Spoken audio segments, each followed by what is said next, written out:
we've got Elijah in Texas. Pronouns are he, him, who wants to talk about atheists and foxholes. So Elijah, you're on with Matt and Eric, unless you only wanted to talk to one of us. I'll talk to both of you. I'm just curious why 99% of federal prisoners are religious, if you can answer that. And if you went to federal prison for, let's say, 30 years, do you think you'd be strong enough mentally to not do that? So where did you get the statistic that 99% of people in federal prisons are religious? That's from the Google. That's from the Google. Just Google it. It's literally the first thing that comes up. Just fucking Google it. It's not the AI generated Google, right? It's an actual result. Literally the first result. The first result for what? Because I did religiosity in prison, and that's not the first result. It's from the Bureau of Prisons, so it's literally from the BOP. Okay. Sure. Yeah. So could we just go with what I'm saying is true for now? Because the number is definitely high. You don't dispute that. I can generally agree that a majority of inmates are Christian in the United States. I can just roll with it. Hang I'm not even saying. Hang on. You're saying that the overwhelming majority of people in prison are religious. Does that mean that religious people are more prone to crime than non-religious people? No, the majority of them probably come to their religion after. Does that mean that religious people are more likely to get caught doing crime than non-religious people? Yeah, maybe. Okay. Does it mean that people may have an incentive in the prison system to adopt religion or claim they adopt religion? No. There's no incentive in the prison system for people to adopt religion or claim they adopt religion. You don't think that whether or not you're likely to get parole if you claim that you've had a religious conversion and are now following and practicing a religion that prohibits your former actions, you don't think that's a factor in people stating their religiosity? No. Okay. Well, what's your point? Because you're obviously an idiot. So what's your point you want to get to? Well, Elijah, in courts, hold on, Elijah. In courts, we see judges making bad judgments saying, oh, this man found God. This man's a Christian. This man has a good, long history of being a dedicated priest or pastor in his church. So I'm gonna lower the sentence for this perpetrator. You don't think the same thing happens on parole boards? No. Because let's look at like Elijah's not serious. Elijah's not serious. No. Elijah, get to the argument that you really want your soundbite for, so I can be done with you. Okay, no, we'll just go back to look at life prisoners because they have zero chance at parole.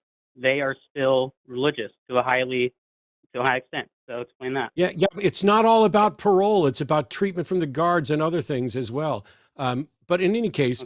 What you called in supposedly about something about no atheists in foxholes. Can you get to your point so that I can dismiss you? No, I'm just curious. What kind of secrets you have that you'd be super tough in prison to avoid actually becoming religious if you had a life sentence? Like, what would you do? So first of all, this has nothing to do with the stated question that you were going to ask about atheists in foxholes. But did I say that I wouldn't become? Did I say that I wouldn't become religious in prison? Tell me, would you? No, I fucking didn't. So why are you assuming from a smug prick condescending accusation that I said something that I didn't say? So you would become religious in prison. Did I say that I would become religious? Elijah, are you capable are you capable of having an honest conversation? Because I neither said I would become religious nor that I wouldn't. So why are you? No, sir, you are a dishonest interlocutor. Ask the question. Would you become religious if you had a life sentence? No, but I would become a religious follower if I were convinced that the religion were true and worthy of following. Okay, that's not what I asked. Yeah, Elijah, this feels more like that's what you get to ask now, bitch. Elijah, this feels like more of an attack on our supposed integrity about our positions rather than whether there are not atheists in foxholes or whether or not the majority of the population of prison is actually Christian. Are you trying to tell us that we'll fold and collapse like a house of cards under stress and proclaim belief in a God? Oh, he's muted. I have to unmute. Oh, okay. That's what I'm asking you guys. So Elijah, if somebody's literally holding a gun to my head and says, profess faith in Jesus or I'm going to blow your brains out, I'm going to fucking profess faith in Jesus. I might not actually think it. I might be lying. Hallelujah. Okay. I will lie to preserve my life. I will lie to preserve my life in certain circumstances. Okay. Now, does that mean that? Okay, there you go. Hold on. Does that mean that if I get put in prison on a life sentence, that I'm going to convert to Christianity, at least just on the superficial level? I have no idea. I doubt it. But you can probably contrive a super esoteric hypothesis where I might actually do that. If somebody's threatening my life in prison, yeah, sure, I'm a Christian. Sure, don't kill me. Why not? Okay. I've never seen a case where that's actually happened ever once. I haven't either. Can point me to that? I've never heard you say anything that was actually useful or thoughtful or honest, Elijah. You want to point me to that?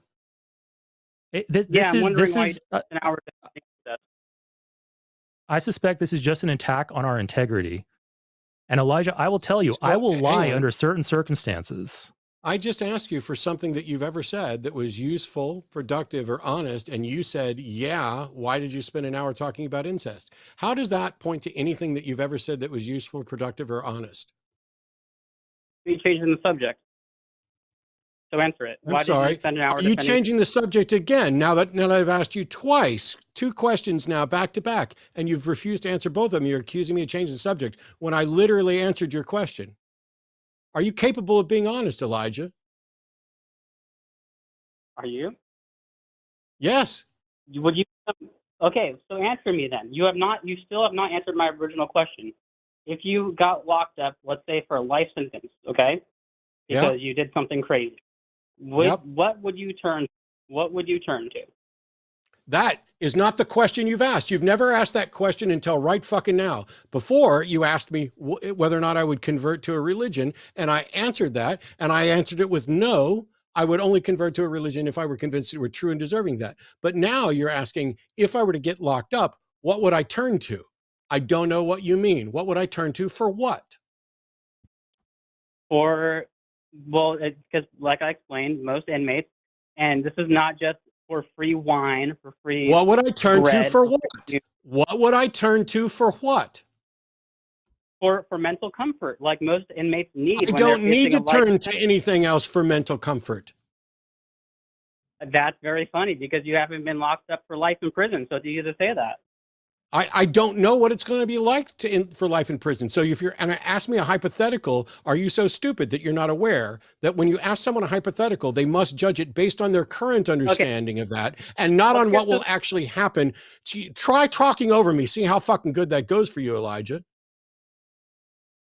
Does it go well for anybody else? Ever? Continue.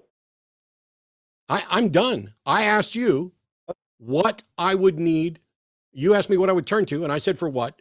And you said for comfort to ease my mind, and I said I don't need any more of that. And you said I don't know because I haven't been locked up yet, which I acknowledged. I don't know what I'm going to be like in that situation. What's your next question, genius?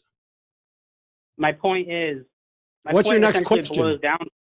What's your next question? My question is, how do you know that you've been in a deep enough foxhole? I don't know that I've been in a deep enough foxhole. Why does the depth of the foxhole, there I go. God, you're so stupid. Why does the depth of the foxhole have any bearing on whether or not converting to a religion is reasonable? It doesn't. I'm just saying you would turn, it doesn't mean it's reasonable. Thank you. Goodbye. Thank you. Goodbye. What is up with all the trolls? It's like we couldn't get real callers today, and so it was just trolls. Ha ha ha. Yeah, that was difficult.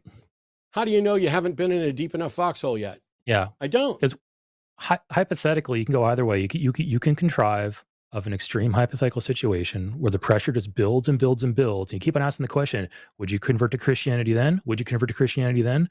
Like, I have no idea. I have no idea I don't have no idea how I would hold up under such extreme circumstances. I think anybody can be pushed to the breaking point and start doing crazy things or insane things once they're pushed far enough.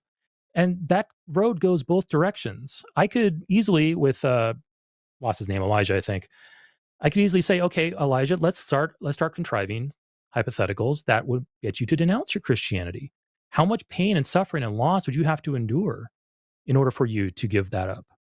Like, we can push the envelope both directions, and it doesn't really tell us anything about things. Sure, I could be coerced into all kinds of things if the situation was extreme enough. I'm not some bastion of integrity and everything like that. I'm just a human. You are just a human. Matt's just a human. We have breaking points. Now, if I do get pushed in an extreme circumstance to the point where I say, yeah, I believe in Jesus, and I could even really mean it, that's not a justification for the belief. That's not good reason to believe. I could be broken to that point and genuinely believe, and that still doesn't prove the truth of Christianity or the truth of Jesus. Yeah, how sad that the best case Elijah could make for the religion that he's advocating for is, well, you guys just haven't been beaten and punished and had enough bad things wrong, because once enough stuff goes wrong, that's when you turn to God. Oh, really? Why would that be when I turn to God? Because I've tried turning to everything else and nothing else is left. But even if I turn to God, where's the demonstration that there's a God to turn to? Yeah. If you can only get there when you've essentially been nearly slaughtered and are at death's door, what fucking kind of God do you worship? What weak and feeble God is playing the world's greatest game of hide and seek and is only going to show up when things are really, really bad, which is a bad that he planned? It's just weird. Yeah. And an intelligent, reasonable God would understand that it does not follow that a broken human accepting you is justification, that human now has a good reason to believe in you. That doesn't follow. An intelligent God would realize that. An intelligent, caring God would not use that method or mechanism to convert people to believe in him. That God would do something else. As somebody in chat pointed out, I've literally faced death. I've literally had heart attacks and gone in for a triple bypass. Not only that, I served 8.5 years in the military, including locations where there was the potential to die. I didn't turn to God in either of those. So how much worse do things have to get? I can be reasonably confident in my mental integrity that I'm not going to just turn to a God because things are really bad, because things have been literally as bad as they could be. Or I guess the only way it could have been worse is if there wasn't someone to do the operation. That could have potentially been worse. Because, I could have been in a position like Dave Warnock is in, where Dave has an incurable illness and will die, and is currently unable to do the shows that he used to do here and everything else. Dave's not turning to God. But what if he did? What if my friend, who believes in death with dignity, who believes in the science, who's done a show here and talked about this many times, what if my friend called me tomorrow and said, I just can't take anymore, Matt. I can't take anymore. It's too much. It's too hard.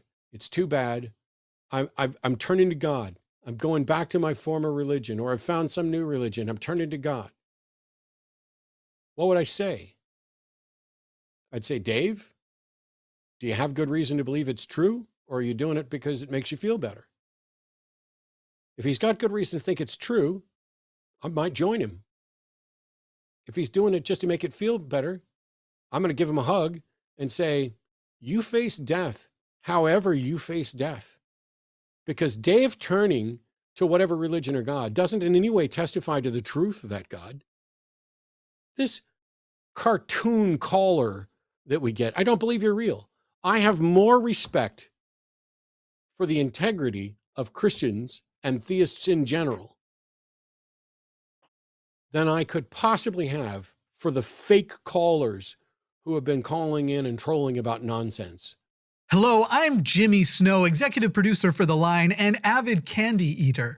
Hey, if you'd like to support this channel, you can do so now on Patreon or as a channel member with tiers specific to supporting specific shows and hosts. And it also supports our ability to expand programming going forward. You could also leave a super thanks down below, get a little special highlighted comment, and I'll tell you what, you could hit like and you could hit subscribe. Now, here are some video suggestions so we can fudge that algorithm. Go with one of ours. Forget everyone else on YouTube. I'm begging.